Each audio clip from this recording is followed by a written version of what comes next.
Welcome to Arash's World today. Today we have Sarah Peyton, and she's going to talk to us about a lot of very interesting things. So let's get started. How are you doing, Sarah? I'm very happy to be here, Arash. Thank you. Wonderful. What we like to do always is for you to start introducing yourself in any way you see fit. So how would you introduce yourself? I am an author, and I'm also someone who used to travel around the world teaching about how to heal from emotional trauma. Um, Now I do it for the last 2 years with the pandemic. I've been largely teaching online. So I'm a neuroscience educator, and I think about and write about and talk about the way that we can leverage what we're learning about relational neuroscience and emotions to really give us an edge in healing emotional trauma. So healing the after effects of child abuse, healing the after effects of assault, healing the after effects of war. That's my world. And I was once on a plane, and the steward people, the air host people said, what do you do? And I said, oh, I travel around the world teaching people how to heal from emotional trauma. And they said, that must be so heavy. You must be so depressed. It's like, no, it's actually effective. It's wonderful work. It's life-giving. It's joyful. So that's what I do. Absolutely. What a wonderful introduction. So you also, I read you're a certified nonviolent communication trainer. What does that mean? And it sounds fascinating to me. Yes. And so Marshall Rosenberg was the fellow who developed nonviolent communication.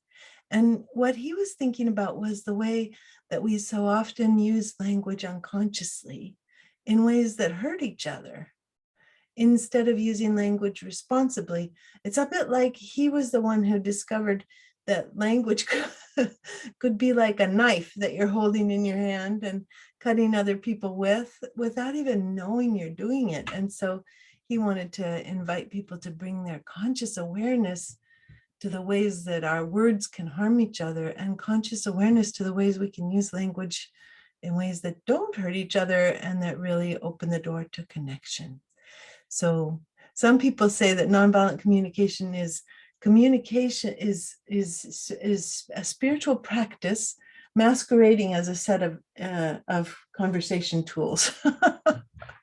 Well, that's the thing. I mean, words stick with us. They can hurt us deeply. They can cut like knives, like you're saying. But at the same time, they can heal us. And that's if they can do bad, they can also do good. And that's what I like to see. I like to see the positive side of things.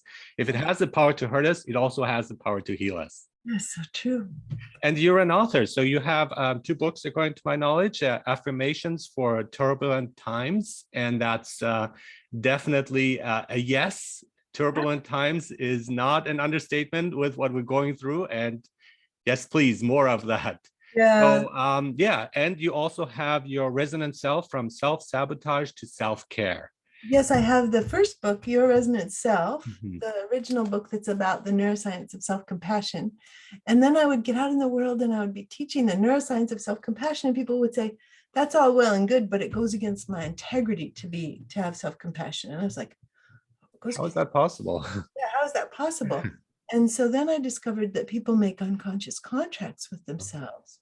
And that's what this book is about, the Your Resonant Self workbook, all about the unconscious contracts people make out of integrity and out of love.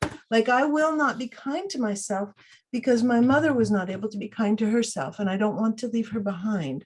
Or I will not have self-compassion in order to make sure that I become a better person, because I must be cruel to myself in order to make sure that I'm always get better and better and better. Those are very interesting things that we humans do to try to take care of ourselves. I love the term of unconscious contracts. I want to dive in there. Unconscious, yes, absolutely. I think a lot of us, and as we're saying, we sometimes don't mean to hurt other people, but we do it in an unconscious way, or it might unconsciously like affect them too when it's not meant to be as a criticism or anything like that. But and the idea of contract is quite interesting. So can you explain a bit what you mean by unconscious contract? I mean, you briefly explained that it comes from trauma, but what does that do to us? And then the next question would be, how can we deal with it? Yes. So the way that we form these contracts initially is often in very early childhood before we even have words. We discover the research of Beatrice Beebe has shown that before we're 4 months old, we actually integrate the facial expressions that our mothers can make easily. And by the time we're 4 months old, we only make the facial expressions that she makes easily. Like if we're really angry, we'll make a big angry expression, or if we're really sad, we'll make a big sad expression. But when we're in a face-to-face conversation or pre-verbal conversation with our mothers, we'll only do what she can do. It's like we learn to limit our emotional expression exactly to what our moms can easily be with in the regular conversational time. And then we carry that forward for the rest of our lives. So we believe that, for example, that it's not okay to cry. And so we'll always hide our tears, or we'll stop crying altogether. Or we'll integrate from our mothers that it's not okay to be angry. But it's okay to cry, but it's not okay to be angry. And then women, this happens for many women, they grow up, and when they get angry, they cry. And then that feels like it erodes their personal power, because they want to just be able to be straightforwardly angry. But every time they get angry, instead of being able to be straightforwardly angry, they cry. They say, why does this happen to me? And it's because they have an agreement with themselves to turn their anger into grief, because it's more acceptable and helps them belong. Oh, this is fascinating, fascinating stuff, because it's, especially when we are born, that's our contact, and especially the mother is our contact with the world, and we see ourselves as one. So anything that they do or happens to them happens to us. And it's only later on when we get to distinguish ourselves as a different person than them. But as you're saying, unconsciously, that sticks with us and can program the rest of our lives, for better or for worse. And it's hard to be a parent, and many people fail in various ways, and we have the term a good enough parent, good enough mother and father, and I agree with that. And there are some who just not, who have the trauma from their own generation, and it gets passed on, and intergenerational trauma as well, that does happen. Yeah. Although, as we look at it, one of the very sweet and hopeful things is that even if it's bad, it's often not as bad as the parent's childhood was. Like the parent is able to make significant changes.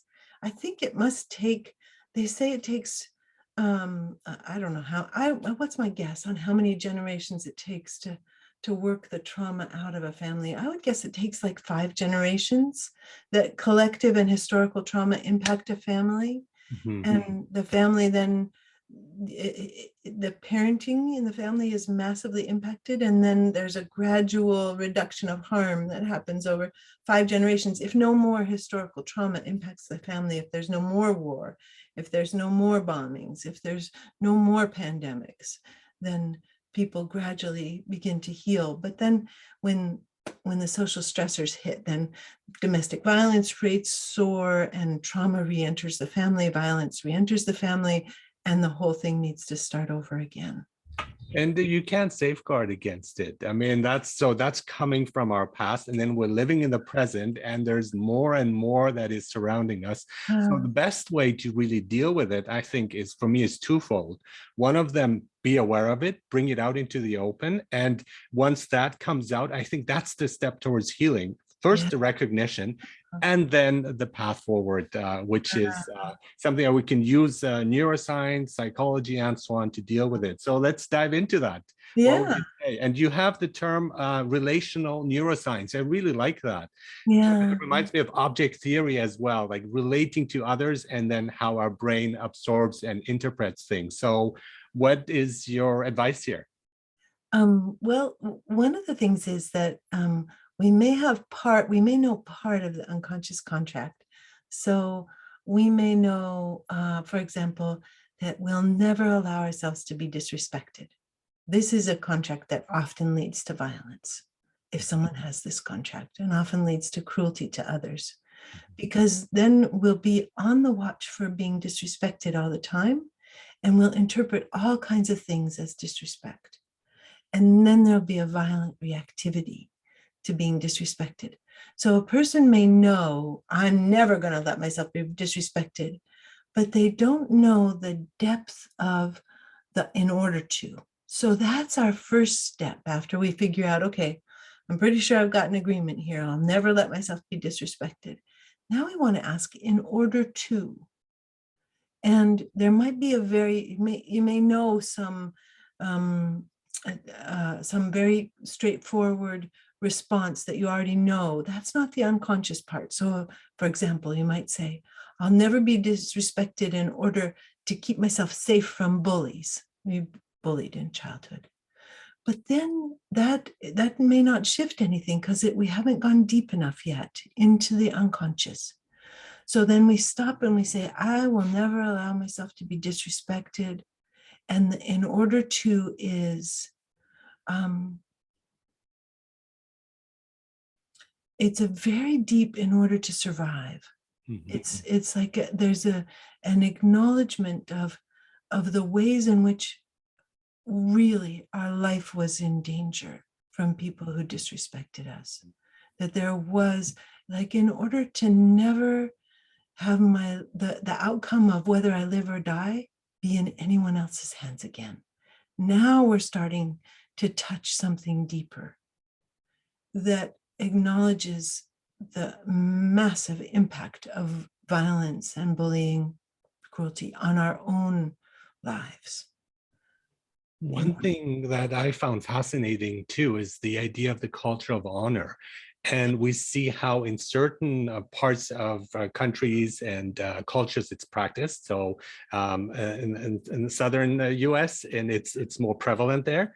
And I was fascinated to see how that comes a lot from previous lifestyles, because you wanted to make sure that you were an honorable person, so others would respect you, and that way they would not also mess with you because you would defend yourself as your property and so on. And all these ideas continue with us unconsciously. Yeah. And so people in certain parts are easily offended, and they react in what I would say maybe exaggerated ways. And so that's why you have that's why you have more homicides in the southern parts of the US than in the northern parts. Whereas the northern parts just shrug it off. It's like, okay, well, so what? You disrespect me? Okay, nothing happens, but it's taken more seriously. On the opposite side, northern people, and that's proven in with studies in psychology, tend to be ruder but more relaxed about it, whereas southern parts are very respectful and polite, but inside there's this seething like passion of like, oh, you offended me, now I have to attack and fight with you. Yes, very interesting, isn't it? So then we have contracts that might be not just to this present time lifetime, but we might have honor contracts that go back for generations. I solemnly swear to my father's line that I will not allow myself to be disrespected in order to, now this becomes a deeper and different line, in order to belong to my father's family. In order to be in order to be a man in this lineage. Part of your identity, right? Yes, yeah. Exactly. In order to exist, yeah, as a man in my father's line, or as a woman in my mother's line. Yes, and these are and people might not think of this. And if they don't think of this, then that part remains unconscious and it's difficult to release the contract. As soon as we start to feel into what the unconscious part is, and then we say the words, no matter the cost to myself or my children, all of a sudden we go, oh, I guess that wasn't such a good idea. And then there's a kind of a release. And I really recommend that people do a blessing for themselves. Like, if you're not going to do this, what will you do? Sorry. No. And we're often triggered in various ways, and because this is something that personally affects us because of our own personal experiences that we had, most likely in childhood, and we go on the defensive or we attack. And those are, again, two ways of dealing with the problem. Either one is not helpful. Either one will cause harm to our psyche. Yes, it's so true. And so the releasing of these contracts is really a movement towards peace and well-being and more freedom, more of a sense of freedom. Yeah. And we'll often have contracts not to do harm, but we live in a world where, we breathe in and we breathe in a mosquito, we kill it. It's like impossible to live in Mhm. a world and not do harm. But if we have do no harm contracts, they stop us from participating fully in life because we're trying so hard not to do harm that we almost become paralyzed. Absolutely. We have to live inside of our house and pretend that our house is doing no harm. There's a lot of pretending that has to go on if we Yes, yes. have to And know. and acceptance. I think acceptance of the whole package. We Mhm. are humans, and yes, a lot of us want to do good, but we also do bad, and find a balance between those two things. And Yeah, I love the Tao and the yin and yang, and that everything is kind of part of everything. And once you accept that, yes, there is a dark side, there are dark impulses and so on yeah, that we have within ourselves, we can release it, and then we're not driven by it. And right. but the people who don't accept that, they are secretly driven by these forces, and then it's like a pressure cooker. At some point it will just break out, and then it causes a moment of extreme violence and Yeah, just horrible atrocities that are happening in the world, which we see right now as well. yes, Yeah, yes, it's so true. yeah. Here we're living in a world where we're so vulnerable to each other. We're so vulnerable to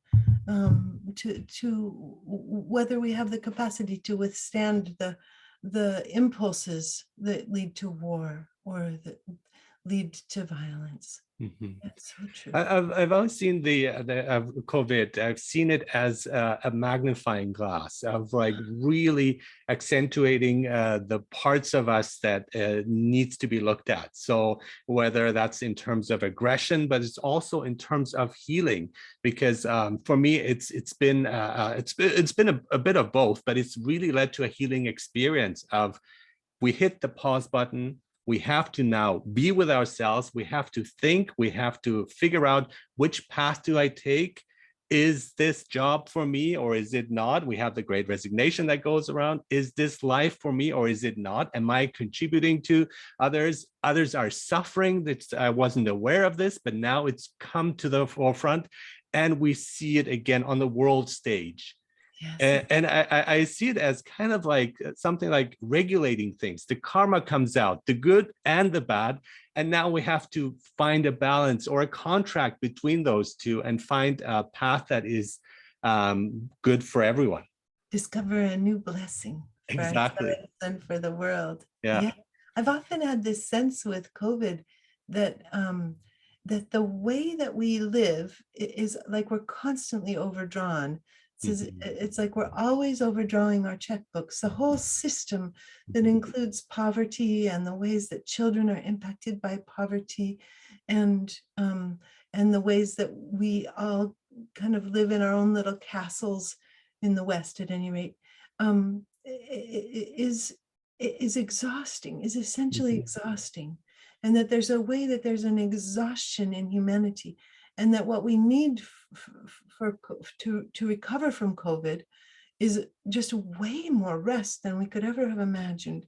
Yeah, yeah. And I So, think that's why the 4-day work week sounds like a mhm, good idea. It's a right step in a good direction. I think that we are overburdening ourselves, and it affects. I mean, both. I mean, we'll look at the rich and the poor, and they're both suffering. They're both unhappy for different reasons and yeah, different outcomes and circumstances, and of course in different degrees. But still, we don't find the rich being, yes, I am enjoying my life, I have no drama, everything is fine. No.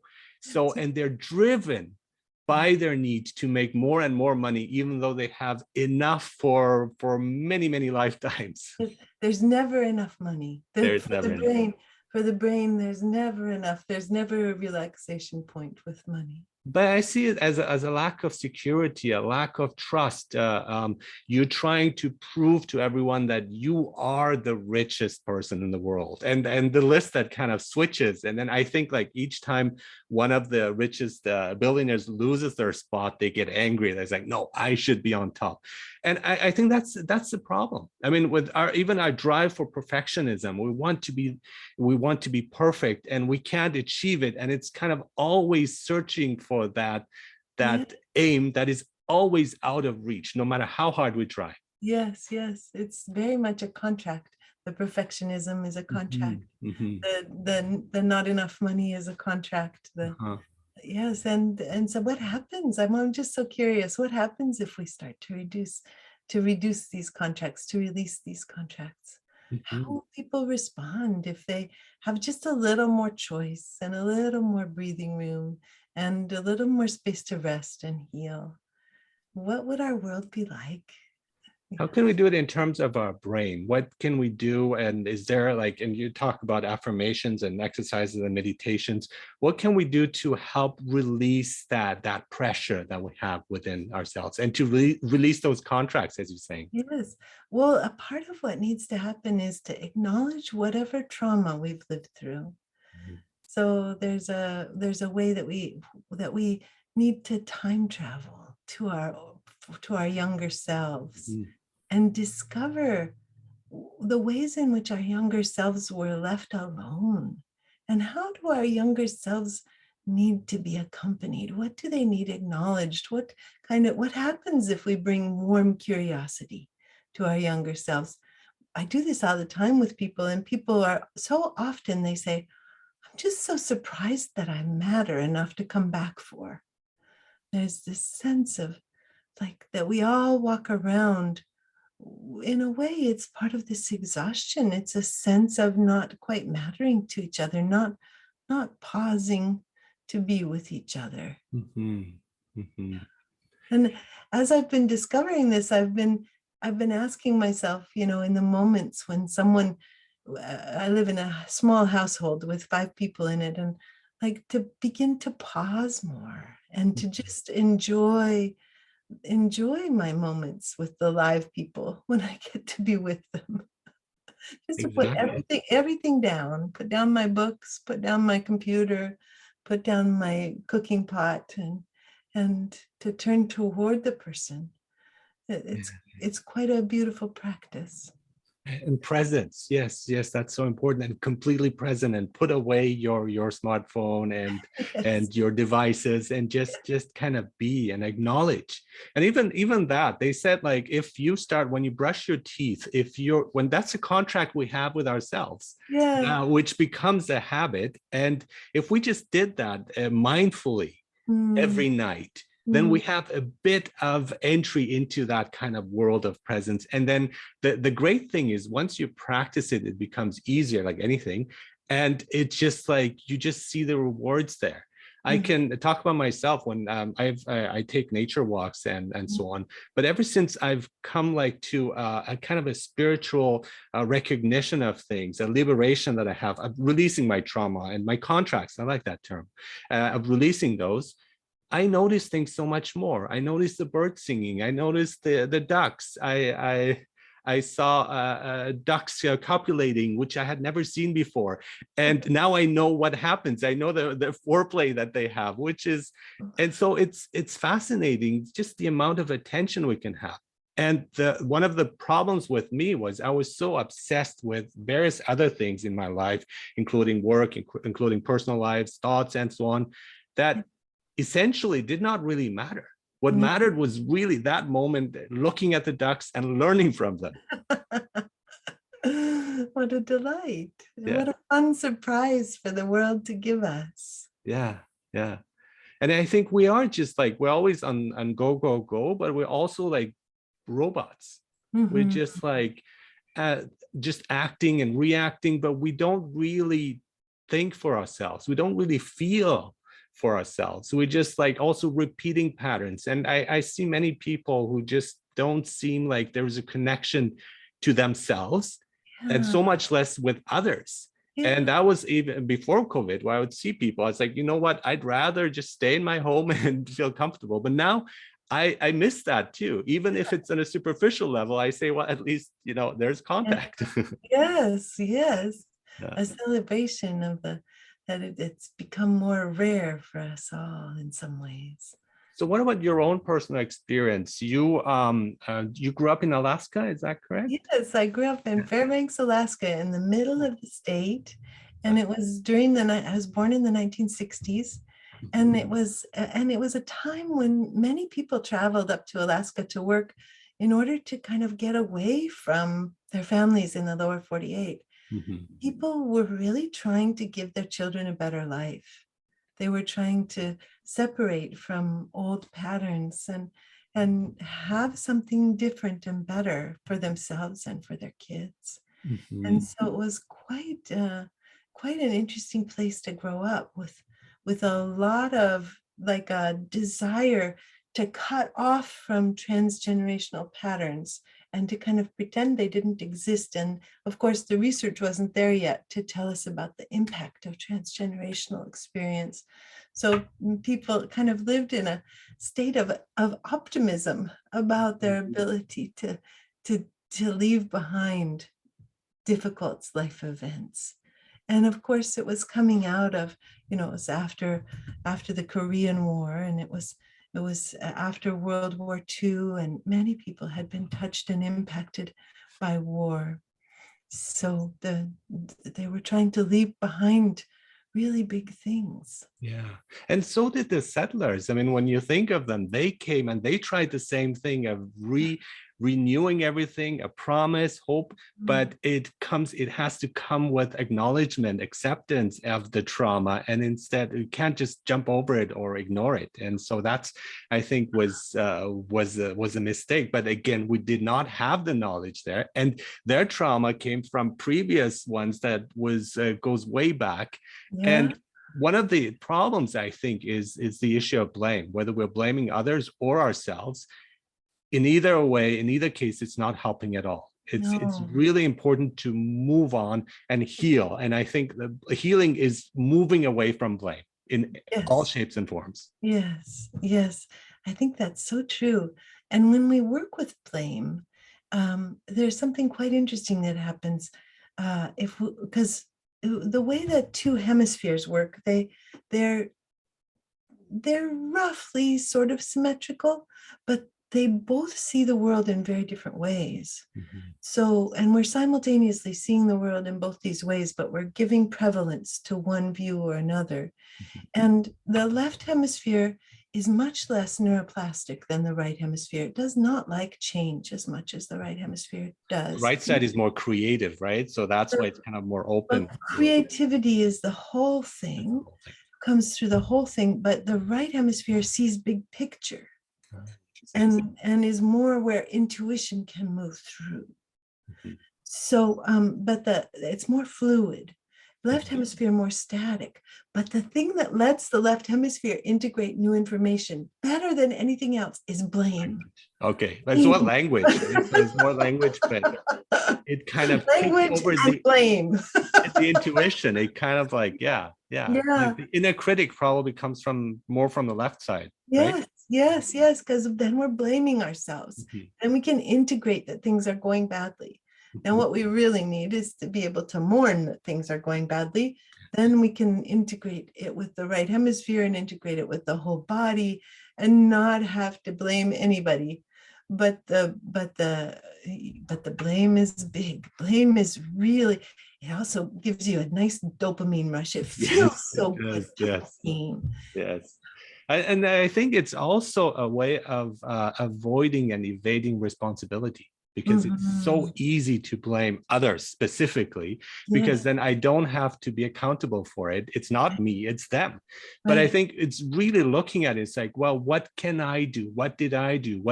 What's my role here? And even if I'm completely innocent, well, how do I move on from this blame instead Yeah, of getting stuck in this vicious cycle as well? yes, no Mhm. kidding. Mhm. Yeah. And so, but as we start to learn that our blame is a kind of a cover up for our mourning, And we can say, I really want to blame my husband. What is it that I don't want to be true?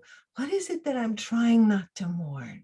Mhm. And then it comes through. I was blaming him the other day, and I stopped and I thought, what's trying to come through? And I was like, he is not my father. I am mourning my father's death. My father died maybe 15 years ago, and I still miss him every day. And I still want my husband to be like him so that I don't have to have my father be gone. My husband's lovely, and he's very different from my father. And it's not fair to blame him for not being my father, is it? But once I touch that mourning for my father, then the blame just drops away, just falls away, and I don't blame my husband anymore. We live in a society where feelings are not really acknowledged or appreciated. They're not given the value they should. And so again, even talking as a boy, when you grow up and boys don't cry and those kind of ideas, and it's just horrendous. And I tell my son, I have a teen son, I say, you know what, cry. You know, if that's how you feel, that's Yeah, fine. And I like the term of mourning and making sure that we mourn aspects of ourselves, aspects of our lives, as well as when we lose somebody dear to us. And to yeah. be open, he lost last year, he lost his hamster, and it was traumatic for all of us. Yes, But yes. we were open to the grief of it, and Mm, that's the only way of really moving on, because yes, many people just want to jump and say, oh no, we're fine, everything fine, we won't cry and so on. We keep it in, yeah, we're stoic and tough and so on, and that does not help at all. no, it Uh, doesn't help at all, does it? Yeah, and people will, speaking of pets and pets dying, mhm, people who have pets die don't want to pay their vet bills, right? mhm, Because they want to have somebody to blame. It's mhm, like by staying angry at the veterinarian, I mean, everything dies. So mhm, everybody dies. All of us will die. All of our pets will die. But if we stay angry at somebody who's we feel like was responsible, then we don't have to go into the mourning. Keeps us like suspended. It's like keeping the blender going. The mhm, blame blender keeps the mhm, whole mhm. smoothie all integrated. We don't have to do the morning work. It doesn't have to settle out for us. Yeah, and one of the things is through suffering is that's when we learn about most valuable lessons. Yeah. And we're seeing it right now in the world. We've seen it over the past years. And I am very hopeful, actually, even though it's everything is tragic and horrendous and awful. I'm quite optimistic about it, because I say now we are connecting. Now Yeah. we know what it feels like Mhm. to live in a pandemic. And Mm. before, it was something that seemed far away, and we say that's not going to happen to us. And I think there is also a contract. We think that we're safe and nothing will ever happen to us and we'll live forever, happily ever after, which So is we again an don't have to illusion. prepare. We don't have to prepare. We don't have to prepare, right? And now Yeah. we see we do, and we know that anything that happens anywhere in the world will affect us. There's like these waves, these ripple waves that will come to us, and I've never felt this as much as today, I nowadays. feel that too, especially Mhm. as, and I don't know when our podcast will air, but just in the last week, we've had Russia invading Ukraine and a world response. I mean, the last time Russia went into Ukraine, they just took the Crimea and nobody barely blinked. And, Mhm. and And the unity that exists, yeah, it's so yes, like it feels so good, you know. yeah, And with COVID too, where we say we know you're suffering, we know what that feels like, and so that kind of solidarity that exists, and yeah, with most people, not everyone. There yeah. are some exceptions, of course, but I think it's that we're united as humans is very important. I saw a video of Carl Sagan who talks about, you know, Oh, this is our world. And mm, so we're in this, like, we're this tiny dot in this huge expanding universe. yeah, And so why are we making things so much more difficult for ourselves? yes. We should appreciate what we got and really work with it and be Mm, be peaceful with each other. I mm. mean, the thing is that might unite us, I always thought, would be maybe aliens attacking us so Oh, we come yes. united. But That would no, be a pandemic did it. helpful. We didn't need aliens. A pandemic did that to a Right, large extent. right. Mhm. Yeah. Yeah. I find it also quite interesting. You live in Vancouver, is Yes, in that correct? Vancouver, Washington, which is Yeah, I'm on the further other north. side. I'm the other Oh, Vancouver, on the oh, you live Canadian in, side. Yeah. yeah, oh, wonderful. So we have the place in common, but Yes, still. It's not the same place. Our place names have been stamped by the explorer. Yes, Yes, that's yes. right. Sort of like he traveled everywhere, a little bit like a dog peeing throughout its whole journey. He was there with the city of Vancouver and Vancouver Island, and then he made it down here, and we had Fort Vancouver, and we have Vancouver Lake, and we have Vancouver, the city. So it's like very many. Yeah, Very, and trying to leave your stamp on it. Like, I yes, was here first, now this is mine. right, I exactly. love it when I see it on the moon, when they put the flag on the moon. And it's like, well, this is yours now? Okay. I just don't understand the logic of like, saying like territory, this is mine. We went to space, now it's mine. And it's like, Right, right. there's Yeah, this unconscious childish contract, right? That you say anything I yeah, see belongs to me and proclaim no it. one can Yeah, take it away. Yeah. yeah. And I think we see that with again money too, that drive for it. We own things, even our gadgets. We want more and more of it. Yes. And once we let go of that, I think that's when really like true happiness can come and evolve. I think Yeah, that's yeah, necessary for that. yeah, yeah. Very interesting. Thank you. Thank you so much for an awesome discussion. So I just want to remind the books are, so your first book was your Resonant Self, right? Your Yes. Resonant Self, from self-sabotage to self-care. I Mhm. think I got a pretty good impression of the ideas that you're dealing with. And again, the unconscious contracts, trying to release them, to free ourselves by using probably also neuroscience in different ways of, again, as you explained, the different Yeah. hemispheres of our brain that go with it. And then your second book, Affirmations for Turbulent Times, Mm. comes like a blessing nowadays, and Yeah.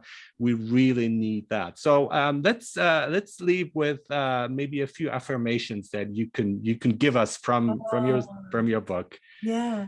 So one of the things that we do with the book is we first acknowledge all of the ways that we may have been impacted by trauma. So Mm, if today we're claiming, we're claiming peace for ourselves, then we want to say, do you need any acknowledgement that we live in a world that's not demonstrating a lot of peaceful action right now? mm, Do you need some acknowledgement that sometimes it can be tricky to find inner peace? And then once we acknowledge that, then we can kind of step into the affirmation and say, I I am radiating peace. mhm, I am a peaceful, I can touch into my peaceful center mhm, and bring peace to the world. mhm. So both, it becomes much more satisfying if we acknowledge what's true and then step into like, what is our birthright? Yeah. And also the serenity prayer of there are things that we can control and things we cannot, and that difference there. And yes, the world is turbulent and everything is topsy-turvy, but I have my little haven of peace here that I can, that garden that I can let grow, and then that will emanate out and will affect others. So kind of starting from inside out Mm, to bring about change, maybe yeah. not on a large scale, but again in my personal space, and then expand that. Another way of trying to do that as well. Yes. Wonderful. Thank you so much. Thank you so much Thank for you an so awesome much. discussion, Sarah Peyton. And again, your two books, you're an author, you're a certified nonviolent communication trainer. I really like that. I want to mention that. International speaker and neuroscience educator. Thank you so much for being on Arash's Oh World. my gosh.